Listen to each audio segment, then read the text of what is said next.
শীতকাল পড়া মানে কিন্তু চারিদিকে শুধু বিয়ে আর বিয়ে। তবে আজকে কিন্তু আমরা কোনো বিয়ে বাড়িতে আসিনি। আজকে এসেছিলাম ছোট্ট সোনার একটা মামা ভাতের অনুষ্ঠান। কি খাওয়া-দাওয়া করলাম, কতটা মজা করলাম সবকিছুই কিন্তু তোমাদেরকে এই ব্লগে শেয়ার করব। এদিকে তো নেমন্তন্ন বাড়ি যাওয়ার জন্য দেখো আমরা কিন্তু রেডি হয়ে আজকে কিন্তু আমরা চলে এসেছি ধৈবিকের মামা ভাতের অনুষ্ঠানে। বেসিক্যালি কিন্তু অন্নপ্রাশন রাইস সেরিমনি কিন্তু দুপুরবেলাতেই করা হয়। কিন্তু এখানের পার্টিটা কিন্তু করা হয়েছে নাইট পার্টি। ঢোকার মুখেই কিন্তু আমাদের ওয়েলকাম হিসেবে দুটো চকলেট দেওয়া হয়েছে। প্রথমেই কিন্তু আমরা সবার প্রথমে চলে এসেছি আজকে যার মামা ভাত অনুষ্ঠান তার সাথে দেখা করতে। আর এই যে হলো ধৈবিকের দিদুন। অনেকক্ষণ ধরেই তো ধৈবিক ধৈবিক বলছি, ধৈবিকের সাথে তো পরিচয় করানো হয়নি। তো এই যে হলো আমাদের লিটল কিউট ধৈবিক, আর সাথে কিন্তু আর বাবা মাও ছিল। আর এইদিকে তো ধৈবিক সোনা দেখো আমার পেখম সোনাকে দেখতে পেয়ে ওর সাথে খেলা করছে। জানো তো সবার আগে না বাচ্চারা বুঝতে পারে যে কোনটা বড় আর কোনটা ছোট। ও কিন্তু ঠিক বুঝতে পেরেছে যে এটা কিন্তু আমার মতো ছোট্ট একটা পুরো অনুষ্ঠানটা কিন্তু একটা রিসর্টেই করা হয়েছে। সত্যি লোকেশনটা কিন্তু দারুণ ছিল। আর অনুষ্ঠানটা যেহেতু রাত্রেবেলাতেই আয়োজন করা হয়েছিল ওই জন্য কিন্তু আরো বেশি ভালো লাগছিল লাইট গুলোর জন্য। চলো তোমাদেরকে এবার এক এক করে দেখাই যে স্ট্যাটারে কি কি ছিল।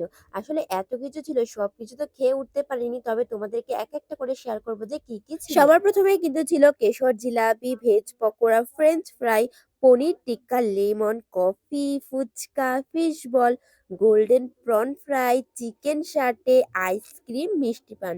বাবারে বাবা, বলতে বলতে কিন্তু আমার মুখটাই ব্যথা হয়ে গেল। এত কিছু তো তোমাদেরকে দেখালাম, আর এই সব থেকে কিন্তু আমার বেশি ভালো লেগেছিল গোল্ডেন প্রন ফ্রাই আর চিকেন সাটে। ফুচকার কথাটা তো না বললেই না, সব মেয়েদেরই কিন্তু ফুচকাটা অলওয়েজই ফেভারিট। আমার তো ভীষণ পছন্দ, ফুচকা খেতে আমি ভীষণ ভালোবাসি। স্টার্টারের মধ্যে তোমাদের কোন জিনিসটা বেশি ফেভারিট তোমরা কিন্তু কমেন্ট সেকশনে অবশ্যই জানিও। পানের স্টলের পাশেই দেখো কত সুন্দর গণেশ ঠাকুরের একটা মূর্তি রাখা হয়েছিল। সত্যি দেখে মনটা একদম জুড়িয়ে যাচ্ছিল।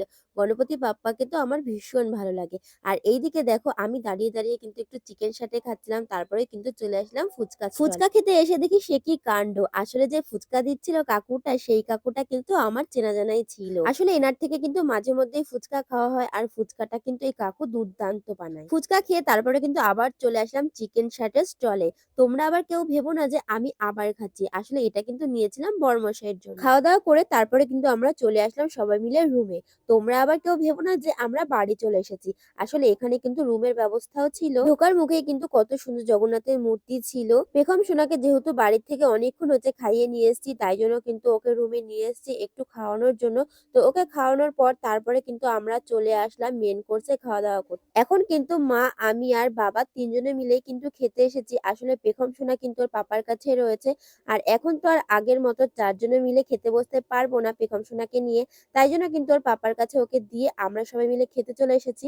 মেন কোর্সে কি কি ছিল তোমাদের সাথে শেয়ার না করলে হয় বলো? প্রথমেই কিন্তু পাতে পড়ে গেছিল কন্টিনেন্টাল রোল, আর তার সাথে কিন্তু ছিল সস, স্যালাড, মটরশুটির কচুরি, চানা পনির মশলা, আর তার সাথে ছিল কিন্তু বাসন্তী পোলাও, ভেটকি পাতুরি। আর ভেটকি পাতুরিটা যা হয়েছিল না, দুর্দান্ত হয়েছিল। দেখো একদম গরম গরম ধোয়া উঠছিল, যেমন দেখতে তেমন কিন্তু খেতেও টেস্টি হয়েছিল। এতটাই সফট আর নরম হয়েছিল। এবার কিন্তু চলে আসলো গরম গরম ধোয়া উঠানো মটন কষা, আর যারা মটন খাবে না তাদের জন্য কিন্তু চিকেনের ব্যবস্থাও ছিল। সত্যি কথা বলতে গেলে প্রত্যেকটা রান্না বান্নায় কিন্তু একদম গরম গরম ছিল। তো মটন কষাতেই খাওয়ার পরে তারপরে কিন্তু চলে আসলো চাটনি, পাঁপড়, গুড়ের রসগোল্লা, হট গোলাপজাম, আইসক্রিম আর পান। এদিকে অর্ধেক খেতে খেতে দেখি পেখম সোনা ওর পাপার সাথে আসলে আমাদেরকে তো অনেকক্ষণ দেখায়নি, তাই ওর পাপা আমাদের কাছে একটু ঘোরাতে নিয়ে এসছে। আর এইদিকে তো পেখম সোনাকে ডাকাডাকি করছি, কিন্তু ও উপরের ওইদিকে লাইটটাই কখন থেকে দেখে যাচ্ছিল। খাওয়া দাওয়া কমপ্লিট করে স্টলের থেকে কিন্তু একটা মিষ্টি পান খেয়ে নিলাম। আর এইদিকে কিন্তু আমরা বাড়ি চলে এসেছি। ব্লগটা কেমন লাগলো তোমরা কিন্তু অবশ্যই কমেন্ট করে জানিও। তো আজকের মতো এই অবধি, দেখা হচ্ছে নেক্সট কোনো ব্লগে। সবাইকে টাটা, বাই বাই।